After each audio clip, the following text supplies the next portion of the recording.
Twitch has disabled my ability to turn off channel points, so this is what you get.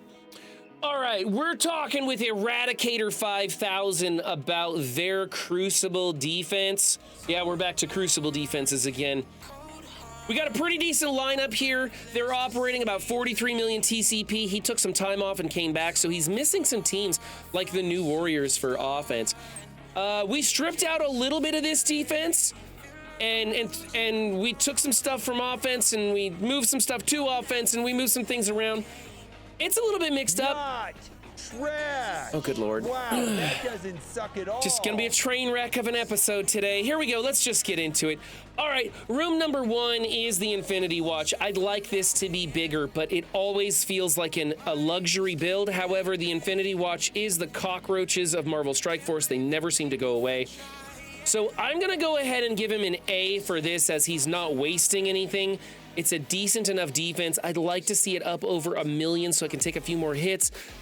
But don't invest in this team unless you can spare those resources. It's a great team to have to throw in as a filler when you need offensive members or something. So we're keeping it on offense. I'd like to see it a little bit bigger.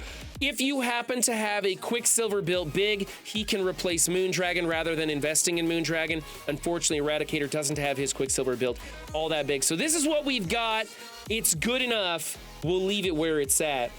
Room number 2 is the Secret Defenders with Noir in here. Noir jumps out early, applying some bleeds. Of course, Robbie getting sped up from the room, applying bleeds as well. It's a good team to have on defense in here, but it's a better team to be having on offense because they wreck shop against so many other teams.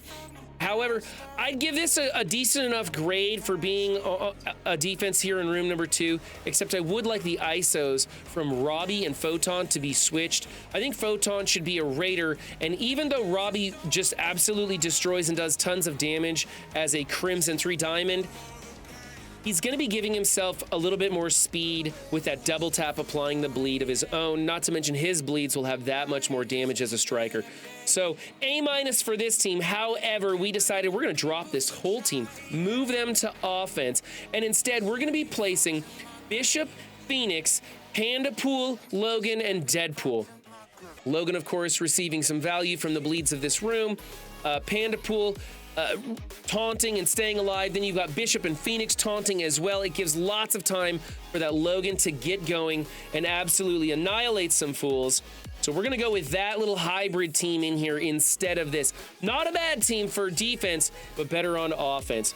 All right, in room 3, this is absolute hot trash. I do not like the Bifrost team anywhere. I think they should just go the way of the dodo. However, because of the Swiss cheese roster we're working with today, we're just going to get rid of Loki. Save him for offense. He changes the speed of different teams. He is especially effective with the Eternals team, allowing Cersei to go before Icarus, setting up Icarus for a big double tap. So we're getting rid of Loki. We're replacing it with Super Skrull. That's right. We have a Super Skrull, but we don't have a Quicksilver. That's how it goes sometimes.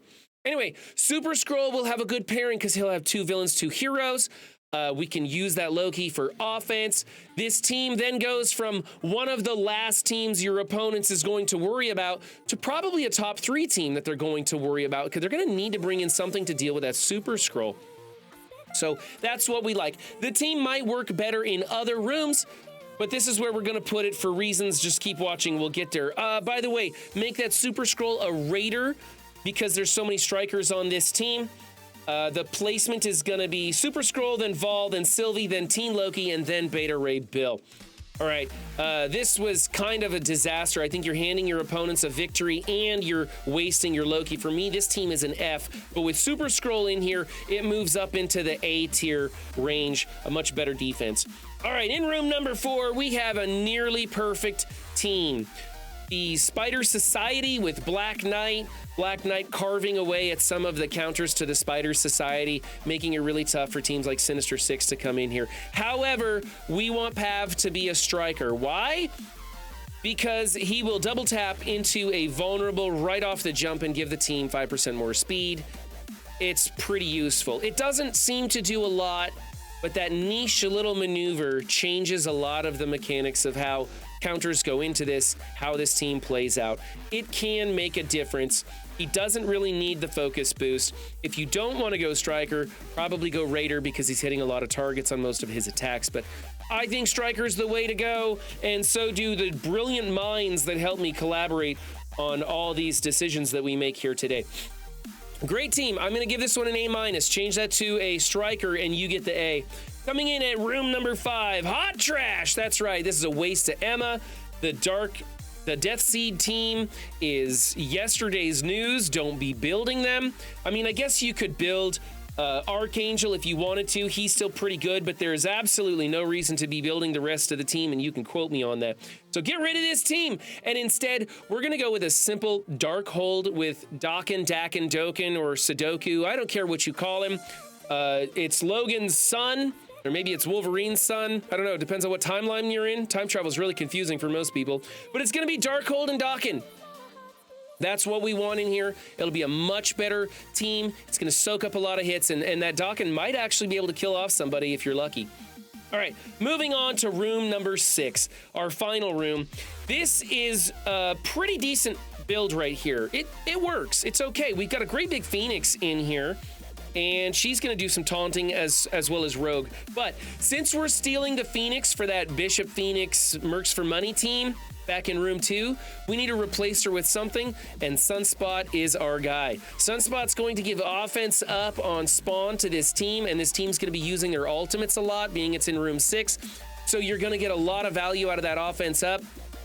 It's just the way to go. So we're going to take this from an A- to an A by swapping out the Phoenix in here. And then, oh, by the way, the placement on that is going to be Rogue, Sunspot, Nightcrawler, Gambit, and Forge. You want Nightcrawler in between Sunspot and Gambit, so he's passing those positive effects to those two, the offense up and whatnot, on his turn. So that'll be a really good way to do that. Anyway, Eradicator 5000 joined us for voice on this recording, and if you want to be a part of those conversations, then you need to find me on Twitch so you can see me wearing stupid wigs and hats and find out why everyone in my Twitch hates me and wants to humiliate me for the recordings of these defense up videos. Also, the list is still closed. I'm trying to work through some of the people on the list. We just got way too many people on that list to be adding new applicants, but I'll let you know when we can start bringing in your rosters to do either Crucible or War. Remember, guys, don't just have a good game, be good to yourselves and others too, and I'll see you next time. Bye.